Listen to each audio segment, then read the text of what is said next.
ஊழிய பாதையில் கர்த்தருக்கு கொஞ்சம் பயப்படுங்க. அல்லேலூயா. இரண்டாவது கட்டாயமாக்கப்பட்ட ஜீவிதத்தினுடைய இரண்டாவது பகுதி ஏசாயா 66:5 வாசிங்களேன்.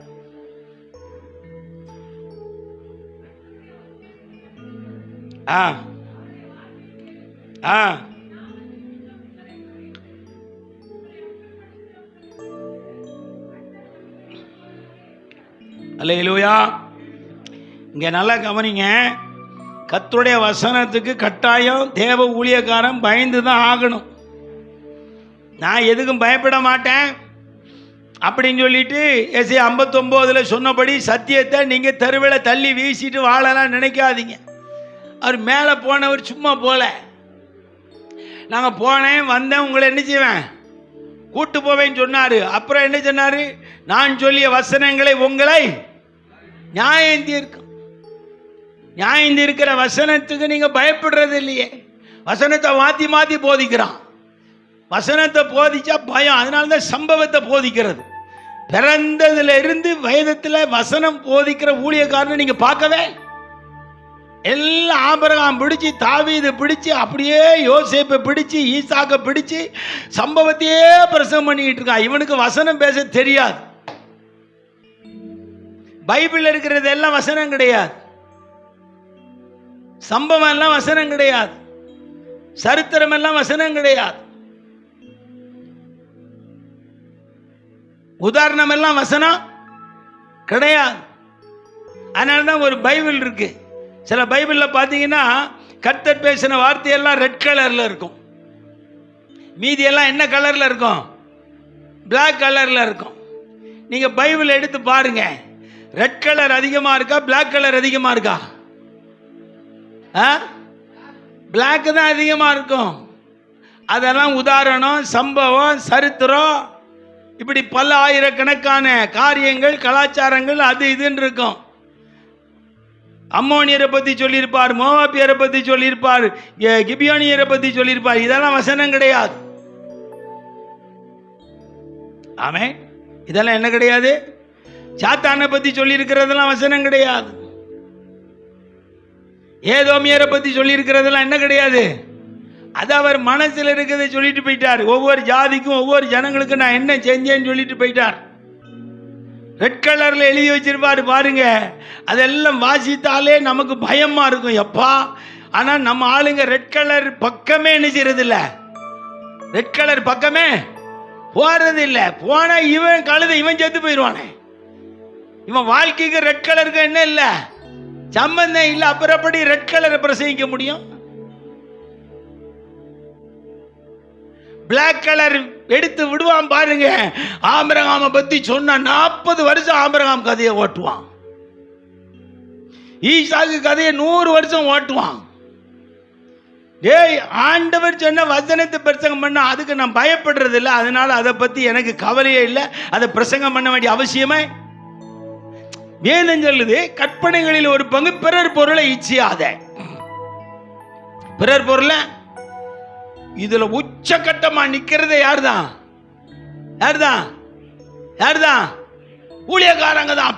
பிறர் பொருளை இச்சிக்கிறது இல்லை. ஐயா, நம்ம ஆளுங்களை விட்டவே முடியாது. ஓவர்டேக் பண்ணவே பிசினஸ் மேனை விட பயங்கரமா ஹைலைட்டா நிப்பான் பிறர் பொருளை இச்சிக்கிறதுல.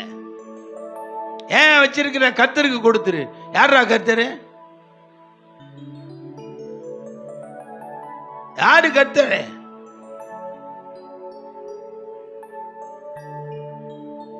இவர் தான் கர்த்தர். என் பேர்ல எழுதி, சர்ச்சி பேர்ல எழுதி கொண்டா ஏக்காரா. நாங்க வசனம் சொல்றதுக்கு பயப்படுங்க. எனக்கு எந்த இச்சிக்கிற பொருளும் வேண்டாம். நான் ஊழியத்துக்கு வந்த புதுசில் ஒரு சின்ன ஒரு ப்ரேயர் டவர் மாதிரி ஒரு ப்ரேயர் ஹால் கட்டணும்னு நினச்சேன். எனக்கு ஒரு ஆசை. அது ஆண்டவர் மேலே இருக்கிறவர் என்னுடைய ஆசை எதையுமே கனம் பண்ண மாட்டார். உன் தனிப்பட்ட ஆசையை கேளு தாரேன். ஊழியத்திலலாம் ஆசைப்படாது. அதெல்லாம் எனக்கு உனக்கு ஒத்தே. நான் சொன்னதை செய், நான் சொல்கிறது பேசு, நீ வந்து சேரு, நீ ஒன்றும் எனக்காக கலட்ட வேண்டாம் அப்படின்னு முதலில் சொல்லிட்டார். நான் ரொம்ப கலட்டணும்னு நினச்சேன். அவர் நீ ஒன்றும் கலட்ட வேண்டாம்ல, நான் சொன்னது சொல்லு, சோறு போடுவேன்னாரு, சொல்லதையே சொல்லிக்கிட்டு இருக்கேன். அப்போ ஒரு ப்ரைவேட் டவர் கட்டணும்னு சொல்லிட்டு ஒரு சிலர்கிட்ட பேசியிருந்தேன். ஒருத்தர் வீட்டு பத்திரத்தையும் எடுத்து கொடுத்துட்டார். 2 லேண்டு பத்திரத்தை 2 பேர் எடுத்து கொடுத்துட்டாங்க. பாஸ்டர், நீங்கள் பேசுகிறத பார்த்தா நீங்கள் இவ்வளோ நாள் செய்யாத ஒரு வேலையை செய்யணும்னு ஆசைப்படுறீங்க, அது நியாயமானதான். ஆண்டவர் சொன்னார், நான் சொன்னது நீ செய்யி, நீயா எனக்கு ஆசைப்பட்டு இந்த வேலையெல்லாம் பண்ணுற வேலையை நான் 2 பேரையும் கூப்பிட்டு பத்திரத்தை கொடுத்துட்டேன். எப்போ உங்கள் லேண்டும் வேண்டாம், உங்கள் காசு எனக்கு வேண்டாம். அவங்க சொன்னாங்க, இது என்ன பாஸ்டர் இப்படி பண்ணுறீங்க, வேண்டான்னு சொல்கிறீங்க, இது எனக்கு தேவையில்லையா? நீ உன்ட்ட லேண்டை வாங்கி நான் விற்று நான் எதையாவது பண்ணி அவர் எனக்கு சமாதி கட்டிடுவார். அவர் எனக்கு பெலிஸ்தியர்களுக்கு நடுவில் தான் சவுலுக்கு சமாதி, புறஜாதியால சமாதி. கிதியோனுக்கு சிம்சோனுக்கு சமாதி எங்க? பெலிஸ்தியர் தேசத்தில். நம்ம ஆளெல்லாம் அப்படித்தான் சாவ போறான். ஒரு பய தேவ சமூகத்தில் சாவுறது இல்லை. நிறைய ஊழியக்காரன் தேவ சமூகத்தில் அங்கிருந்து ஒரு சத்தம் வரும், கிறிஸ்துவுக்குள் மரிக்கிற பாக்கியவான்கள் என்ன எழுதி ஆவியானவர் திருமுலம் பற்றினார். இன்னைக்கு பெரிய பெரிய ஊழியக்காரன் சாவுக்கும் தேவனுக்கும் என்ன இல்லை? அங்க படுக்க வச்சு சாட்சி சொன்னாலும் இங்க ஒன்றும் பருப்பு வேகாது. கர்த்தருக்கு பயப்படுற பயம் இல்லை, கர்த்தருடைய வசனத்துக்கு பயப்படுற பயம் இல்லை. பாஸ்டர் எளிமையாய் வந்தார், எளிமையாய் ஊழியத்துக்கு வந்தா, ஒரு சாதாரண ஜிப்பா சப்பலோடு இருந்தா, இன்னைக்கு 100 ஏக்கர் சேர்த்து வச்சுட்டு 500 சபைகளுக்கு சொந்தக்காரராய் வெறுமையாய் படுத்திருக்கிறார். ஏய்,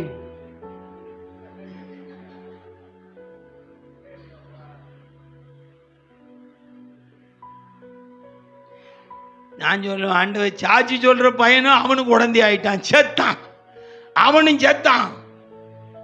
ஒரு சாவு வீட்டுக்கு போனா படுத்திருக்கிறவனுக்கு ஜாதகமா பேசாது, செத்தவனுக்கு ஜாதகமா பேசுறவனுக்கு அறிவில்லை. செத்தவன் அப்பனா இருந்தாலும் சத்தியத்தை பேசு. எங்க அப்பா நல்ல ஊழியம் செஞ்சார், வர்ற நேரத்தில் பணம் பொருள்னு போய் இப்ப வியாதியா 2.5 வருஷம் கஷ்டப்பட்டு செத்து போனார்னு சொல்லல. எங்க அப்பா அப்படியே சாதிச்சார், எங்க அப்பா அப்படியே கலட்டினார், எங்க அப்பா அப்படியே புடுங்கினார், எங்க அப்பா அப்படியே நாட்டினார். இன்னைக்கு வெறுமையாய் படுத்திருக்கிறார். என்னை எல்லாத்தையும் ஊருக்கு எழுதி கொடுத்துட்டு செத்துட்டாரோ. ஏய், நீங்க சண்டை போட்டு வச்சுக்கிட்டு இருக்கீங்கடா எல்லா சொத்தையும். உங்க அப்பா ஊர் உலகெல்லாம் கொள்ளையடிச்சு 120 கோடிக்கு சர்ச்சு, 400 கோடிக்கு சர்ச்சு, 10,000 கோடிக்கு இடம் வாங்கினா இதெல்லாம் ஊர் உலகத்தில் கொடுத்துக்கிட்ட மாதிரி ஆண்டவர் என் தகப்பனை வெறுமையாய் வந்தார், வெறுமையாய் போனார். எல்லாம் தேவ சித்தம். ரம்பம் வச்சு அறுக்கணும்.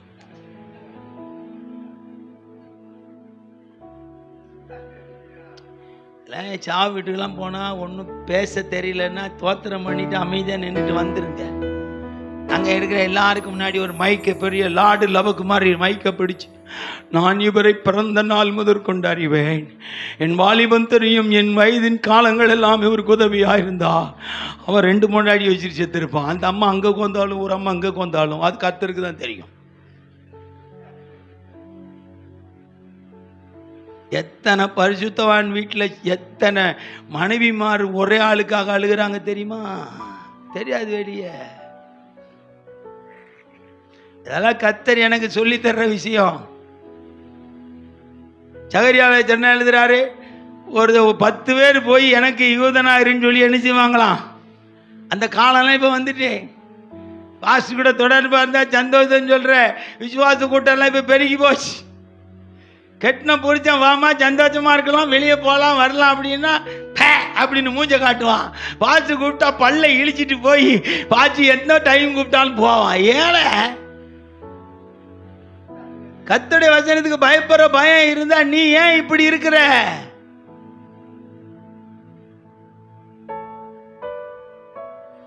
கர்த்தருடைய சத்தியத்துக்கு பயப்படுங்க. ஏன் வசனத்துக்கு பயப்படணும்? எதுக்கு வசனத்துக்கு பயப்படணும்? அது உயிர் உள்ளது. வசனத்துக்கு பயப்படுறதுக்கு காரணம் ஏன்? அது வேதத்தில் எழுதப்பட்டது, உயிர் உள்ளது.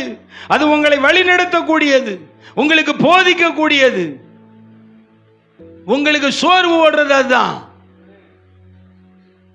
உங்களுக்கு வஸ்திரம் கொடுக்கிறது தேவனுடைய வசனம் தான். அது கிரியை செய்கிறது, நன்மை செய்கிறது. தேவ வசனத்தை சொல்லி சொல்லி தான் 10,000 கோடி சொத்து சேர்த்தது. எப்படி? உங்க அப்பன் பேரை சொல்லி சேர்த்தியா? உங்க அம்மா பேரை சொல்லி சேர்த்தியா? வசனம் சொல்லி சேர்த்து வச்சிருக்க. ஆமென்.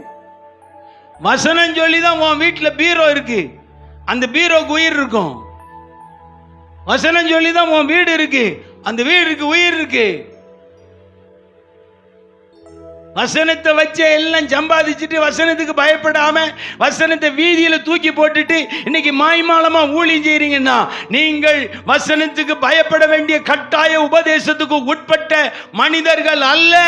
வசனம் அதனால உங்க வாயிலிருந்து வெளியே வராம அது வெளியே போயிடுச்சு. இன்னைக்கு சிலர் முக்கி பேசினாலும் சத்தியம் வர மாட்டேங்க. ஏன்?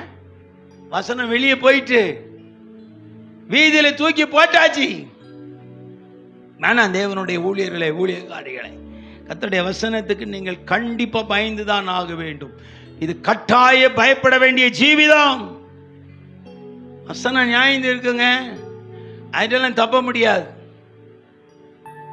வசனத்துக்கிட்ட நீங்க தப்பவே அது கரெக்டா உங்களை கவுண்ட் பண்ணிக்கிட்டே இருக்கும். சரியா விலகி போயிடும். விலகி போனாலும் பழி வாங்க துடிக்கும். வசனம் சரியான நேரத்தில் உங்களை நியாயம் தீர்த்துட்டுனா அதிலிருந்து உங்களை காப்பாற்றவே முடியாது. ஊழியக்காரங்க வசனத்துக்கு பயப்படுங்க. கொஞ்சம் அந்த பயம் கொஞ்சம் இருக்கணும். அதனால தான் வசனத்தில் பழக்கப்படணும்னு பேதுரு எழுதுறார். பவுல் அப்படிதான் எழுதுறார். வசனத்தில் நீங்களும் நான் என்ன செய்யணுமா? பழக்கப்படணும். கர்த்தருக்கு பயப்படுற பயம். ரெண்டாவது அந்த வசனத்துக்கு பயந்து நடுங்கணும்னு சொல்றார். என்னுடைய வசனத்துக்கு பயந்து நடுக்கிறவனே நான் என்ன செய்கிறேன்? உற்று அவருடைய வசனத்துக்கு நடுக்கம் இருக்கா? நான் உண்மைக்கு இன்னைக்கு சொல்றேன், என்னால் கை கொள்ள முடியாத வசனத்தை நான் பிரசங்கிக்கிறது இல்லை. பொய்யெல்லாம் சொல்ல மாட்டேன். அவர்கிட்ட சொல்லுவேன், இதெல்லாம் நமக்கு பழக்கப்படலை, இதெல்லாம் என்னால் பிரசங்கிக்க முடியாது. அவர்கிட்ட மேலேயே சொல்லிடுவேன், இதை பேசுகிறான் பாரு ஆண்டவரே, இந்த வசனத்தில் எனக்கு பழக்கம் கிடையாது, இந்த வசனத்துக்கு எனக்கு என்ன இல்லை, பழக்கம் கிடையாது, எனக்கு அதில் அவ்வளவு பழக்கம் இல்லாமல் வாழ்ந்துக்கிட்டு இருக்கேன். அப்புறம் என்ன ஒரு பிரசங்கம் பண்ண வைக்கணும்னா அந்த வசனத்துக்கு என்ன பலியாக்குவார். அந்த வசனத்தை எனக்குள்ள வர பண்ணி அதில் என்ன பழக்கப்படுத்தின பிறகுதான் பிரசங்கமே பண்ண வைப்பார். வசனத்தை கை கொள்ளாத எந்த வசனத்தையும் நான் பேசுறது இல்லை. அது எனக்கு தேவையில்லை, என்னால் முடியாது. வம்பு காயில நான் பேசி என்ன உத்தமன் என்று சொல்லி என்ன அடையாளம் காட்ட வேண்டிய அவசியம் இல்லை. என் ஜீவிதமும் வசனமும் ஒத்து போனா பிரசங்கம் பண்ணுவேன்.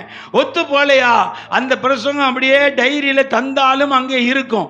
ஆண்டவர்கிட்ட சொல்லுவேன், இந்த வசனத்துக்கு எனக்கும் ஒரு உறவை, ஒரு பழக்க வழக்கத்தை உண்டு பண்ணுங்க, அதுக்கப்புறம் நான் பேசுறேன்னு சொல்லிடுவேன். ஐயோ, நம்ம ஆளுங்கெல்லாம் பாருங்க, வசனத்துக்கு பயப்படுற பயன்றது சுத்தமா. வசனத்துக்கு கொஞ்சம் பயப்படுங்க, வசனத்துக்கு கொஞ்சம் பயப்படுங்க. உங்களுக்கு எல்லாம் தெரிஞ்ச மாதிரி நீங்கள் பெரிய ஆளாக மற்றவங்களுக்கு முன்னாடி காட்ட வேண்டிய அவசியம் கிடையாது. இந்த சிவகாசி பட்டணத்துக்கு கர்த்தர் நிறைய ஆசீர்வாதங்களை கொடுத்தார். நிறைய ஊழியக்காரங்க செத்து போயிட்டாங்க. கர்த்தர் முன்பே அப்படி தான் சொன்னார்.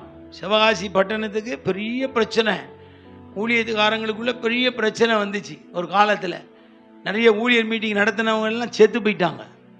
செத்து போயிட்டாங்களா? இருக்காங்களா? போயிட்டாங்க. ஐயாண்ட சொன்னார், சிவகாசி ஒன்றை ஏற்றுக்கொள்ளலை, சிவகாசி ஒன்றை ஏற்றுக்கொள்ளலை, சிவகாசியில் ஊழியர் மீட்டிங் நடத்துகிறவன சாகடிக்க போகிறேன்னார். எங்கள் மீட்டிங்கிலே சொல்லியிருக்கேன். என்னை கக்கி போட்டாங்க. நிறைய ஊழியர் மீட்டிங் நடத்துகிறவன செத்து போயிட்டான். நிறைய பேர் தண்டனையை வாங்கிட்டு உட்கார்ந்துருக்கான். இதெல்லாம் சொன்னார் என்கிட்ட. உன்னை சிவகாசி பட்டணத்துக்குள்ளே அனுப்பினேன், உன்னை ஏற்றுக்கொள்ளலை, உன்னை அங்கீகரிக்கலை, அதனால் இந்த மாதிரி ஊழியர் மீட்டிங் நடத்துகிறவனெல்லாம் சாகடிப்பேன்னார். நிறைய ஊழியர் மீட்டிங் நடத்துகிறவனெல்லாம் செத்து போயிட்டான். இப்பவும் ஆண்டவர் 2வது பார்ட்டி சொல்கிறார், உன்னை வாந்தி பண்ணி போடுறாங்க, உன்னை கக்கி போடணும்னு நினைக்கிறாங்க, நான் அவங்கள கக்கி போடுவேன்னு சொல்லியிருக்கிறார். நீங்கள் நினைக்கலாம், பாஸ்டர் இஸ்ரவேல் ஜெயக்குமார் பெரிய பருப்பான்னு நினைக்கலாம். நான் பருப்பு இல்லை, எனக்குள்ள இருக்கிறவர் பெரியவர், எனக்குள்ள இருக்கிறவர் பெரியவர் என்று நீங்கள் அறியும்படி கர்த்தர் இறங்கி கிரியை செய்தால் அது தேவனுக்கு நன்மையும் லாபமா இருக்கும். ஆமென், ஆமென். பெரிய ஏலிதான், துளிர்த்த வயதுள்ளவன் தான். ஆனால் அவனுடைய நியாய தீர்ப்பின் முதல் செய்தி பத்திரிகைக்கு போல, பெரிய பெரிய ஆசாரியனுக்கு போல, பால் குடி மறந்த சாமுவேலுக்கு தான் போச்சு. ஆமென். அவனுக்கு அது அர்த்தமே தெரியாது. அந்த பயத்தை உட்காந்து சின்ன பையன் மாதிரி பேசுறார். இதெல்லாம் பைபிள்ல யோசித்து பார்த்து ஆச்சரியமா இருக்கும். ஆசாரிய ஊழியத்துக்கு முடிவு உண்டு பண்ணுகிற ஒரு பெரிய திட்டத்தை யார்கிட்ட சொல்றாரு? குட்டி சாமுவேல்கிட்ட சொல்றார். வயசான காலத்தில் அப்பனுக்கும் அம்மைக்கும் பிறந்தவன், தக்க சமயத்தில் பிறந்தவன் அல்ல, இளமையில் பிறந்தவன் அல்ல, முதிர் வயதில் முடியாத காலகட்டத்தில் எல்கானாவுக்கும் அண்ணாளுக்கும் பிறந்தவன் சாமுவேல். அவன்கிட்ட போய் சொல்றாரு, நான் ஆசாரிய ஊழியத்துக்கு முடிவு கட்ட போறேன், ஆசாரிய வம்சத்துக்கு முடிவு கட்ட போறேன், தீர்க்க தரிசன ஊழியத்தை எழுப்ப போறேன், நியாயாதிபதி ஊழியத்தை ஒன்ன வச்சு செய்ய போறேன், இங்க ஒருத்த குடும்பமே சாக போகுதுன்றாரு. எங்களெல்லாம் அந்த லிஸ்ட்ல தாங்க வச்சிருக்கிறாரு. நாங்கள் எளிமையானவங்க தான், சின்னவங்க தான். உன் சாப சொல்றவனா, ஏலியினுடைய சாப பிரதிபலிக்கிறவ இஸ்ரவேல் ஜெயக்குமார், ஏலியினுடைய குடும்பத்தினுடைய மரண சாசகத்தை எழுதுகிறவன் நான். சாதாரணமா நினைச்சிடாதீங்க. கர்த்தர் என்று சொல்லுகிற காரியங்களை எல்லாம் நான் யோசித்து பார்த்தால் எனக்கு அவரை நினைச்சாலே பயம், அவருடைய வசனத்தை நினைச்சாலே பயம். ஏன்னா அவருடைய வசனம் உயிர் உள்ளது. நீங்க பிரசங்கித்து காசு வாங்குறீங்களே, அந்த வசனம் உயிர் உள்ளது. நீங்கள் பிரசங்கித்து வைத்து நிரப்புகிறீர்களே, அந்த வசனம் உயிர் உள்ளது. நீங்க பேசி பேசி வசனத்தையும் காரியத்தையும் சொல்லி கோடி கோடியா 100 கோடி 200 கோடி 300 கோடி 400 கோடி சேர்த்து வச்சிருக்கிறீங்களே, அதெல்லாம் வசனம் கவுண்டிங்ல வச்சிருக்கோம். என்ன வச்சு ஜூன் மாசம் 10,000 ரூபாய் சம்பாதிச்சான், முத வாரத்தில் 10 கோடி சம்பாதிச்சான், 2வது வாரத்தில் 9 லட்சம் சம்பாதிச்சான். இதெல்லாம் வசனம் கவுண்டிங்ல வச்சிருக்கோம். வசனம் கண்ணை மூடிட்டு இருக்குன்னு நினைக்கிறீங்களா? நான் நைட்டு 1 மணிக்கு எப்படி வாழ்றேன்றது வசனத்துக்கு நல்லா தெரியும். யார்கிட்ட எப்படி பேசுறேன்றது வசனத்துக்கு நல்லா தெரியும். கொஞ்சம் வசனத்துக்கு பயந்து நடுங்க ஆரம்பியுங்கள். இது தேவ ஊழியக்காரனுடைய கட்டாயமாக்கப்பட்ட ஜீவிதம். தேவனுக்கு பயந்து தான் ஆகணும். 2வது வசனத்தை